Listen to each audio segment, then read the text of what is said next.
netizens at internet users sa social media matapos tuluyan ng binura ni Meta ang official Facebook page ng self-proclaimed motivational speaker na si Rendon Labrador.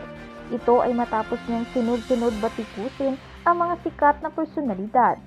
Sa kabila kasi ng pagiging at risk ng kanyang FB page dahil sa sunod-sunod na violation at reports mula sa netizens sa kanyang pambabash at panginialam sa bawat viral issue sa mga involved na personalidad, kapwa influencer at sikat na artista.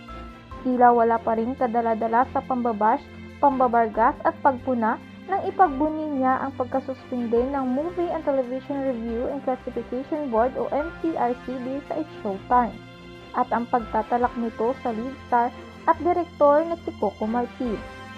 Tila naging mabilis naman at digital ang naging karma ni Rendon Labrador dahil gaya ng pag-report nito sa It's Showtime sa MTRCB, tila ibinalik din ng taong bayan ang pag-report sa kanyang Facebook page na naging dahilan ng tuluyan nitong pagkawala sa Facebook. Matatandaang nauna nang nawala ang kanyang account sa TikTok. Sinubukan niya pa itong i-recover pero bigo ito dahil hindi naging maganda ang imahe nito sa nasabing social media app.